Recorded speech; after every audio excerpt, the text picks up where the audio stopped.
Alors, on dit, mais ça sert à rien, de toute façon, les personnes sont libres de ne pas se faire vacciner. Ben, je dis à celui qui m'a écrit ça, couillon, t'as rien compris. T'as rien compris parce qu'avec ça, c'est pas le problème de liberté du consentement. C'est le fait de dire à toi qui me conseille de me vacciner et tu es médecin, si tu crois que ce produit qu'on va m'injecter, je ne risque rien, tu me le signes. Mais quand je vous avais dit que je ne faisais pas que cela pour les médecins, ceci vaut pour tout le monde. Il faut que le conseiller soit aussi le payeur. C'est trop facile de dire faites ce que je dis, ne faites pas ce que je fais. Je vais retirer, je pense. Vous savez, on a connu les curés qui allaient donner leurs leçons du pupitre, comme ils le font aujourd'hui les hommes politiques qui montent à l'Assemblée pour nous conseiller et nous dire ce que nous devons faire. Mais ce sont les premiers qui ne font pas. Et Biden qui fait son sketch en se faisant injecter, vous savez même pas s'il s'est fait injecter ce prétendu produit de Pfizer. Vous savez, quand c'est de la télé, vous pouvez croire ou ne pas croire. Chacun peut faire ce qu'il a envie de faire. Et si aujourd'hui vous croyez encore que le premier cercle est en train de vous vendre un monde parfait, c'est que vous n'avez rien compris. Le grand reset, c'est la remise à niveau de tout ce que l'on connaît, une réinitialisation complète du système actuel mondial, en concertation avec les chefs d'État, les grandes entreprises, les banques centrales et le FMI, afin de construire les bases du monde de demain à coups de pompe dans le cul. Beaucoup d'entre vous se demandent quand les choses reviendront à la normale. La réponse est courte.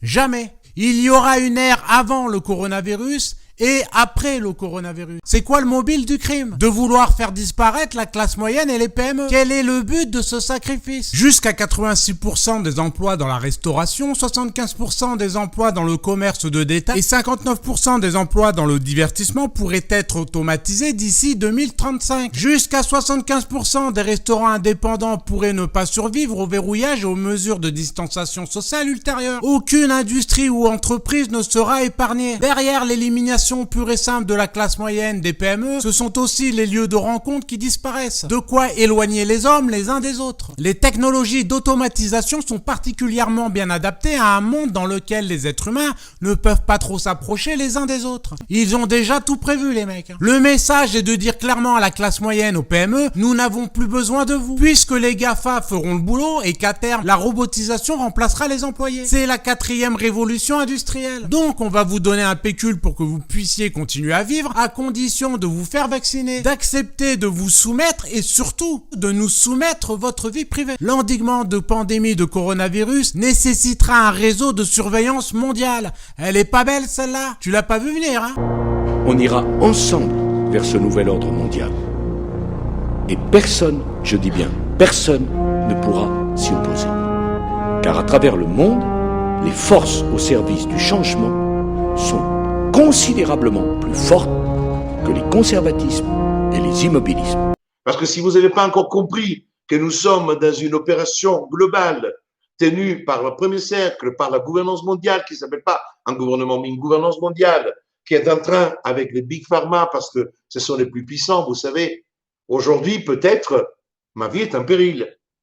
Parce que quand on touche les big pharma, vous savez, j'ai eu l'occasion d'avoir des personnes qui m'ont parlé, qui m'ont dit, il y en avait un qui était un grand militant et qui traitait beaucoup de sujets. Un jour, il était, les services des renseignements généraux se sont approchés de lui lorsque il lui a dit, écoute, parle ce que tu veux. Tu parles du gouvernement, tu parles de l'armée, tu parles de tout ce qui ne va pas dans le pays.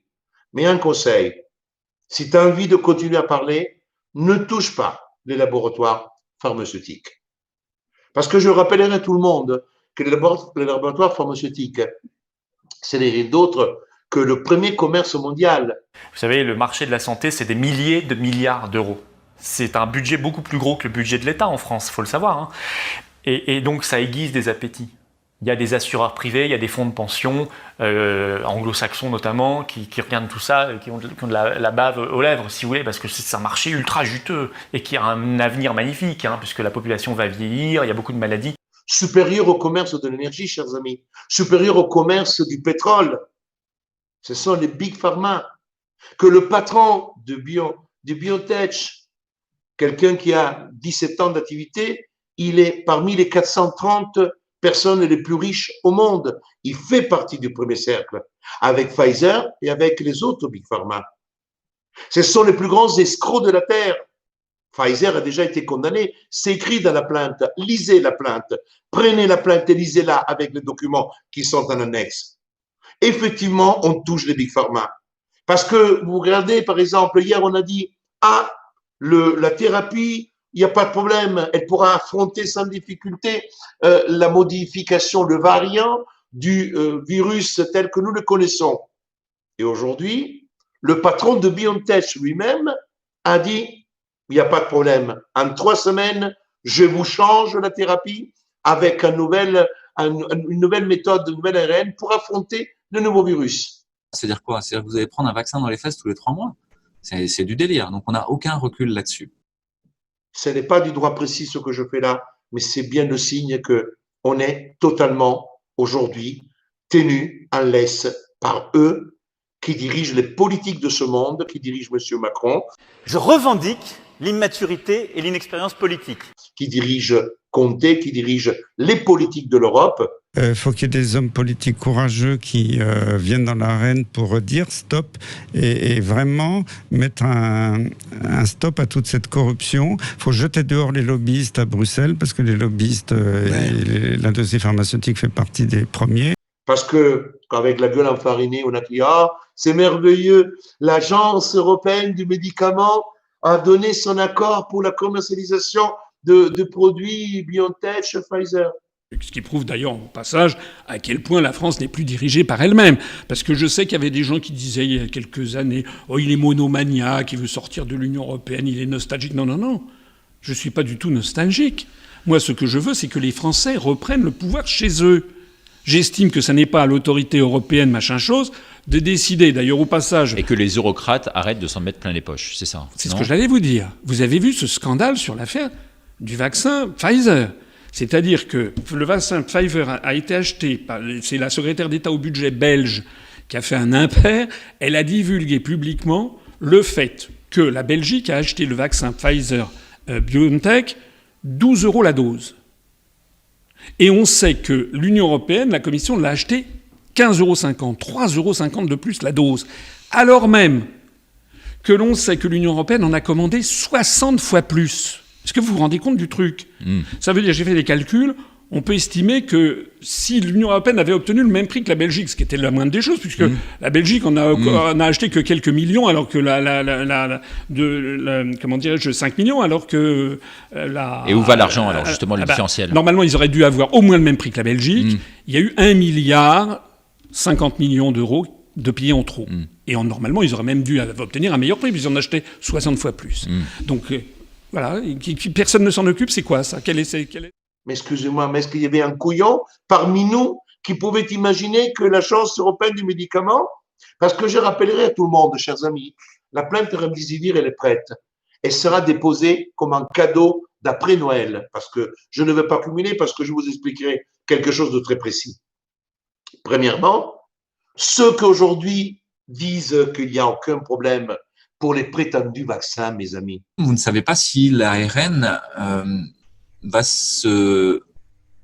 s'intégrer dans votre génome. Qu'est-ce que ça veut dire? Normalement, notre génome, c'est de l'ADN. Et l'ARN ne se rétrotranscrit pas. Sauf si vous avez une rétrotranscriptase, c'est-à-dire l'enzyme qui permet de transformer l'ARN en ADN. Ou si vous avez une intégrase qui permet de faire rentrer cet ADN dans votre ADN à vous. Alors, il y a des gens qui ont ça. Sont ceux qui ont monté l'opération Remdesivir. Le Remdesivir, lui, bénéficie d'une AMM européenne et d'une autorisation temporaire d'utilisation, alors qu'il est notoire que celui-ci n'a que des risques, ne présente que des risques. L'objet du débat, c'est qu'il se passe un truc qui a l'odeur du scandale de santé publique, qui a la couleur du scandale de santé publique, qui a la forme du scandale de santé publique.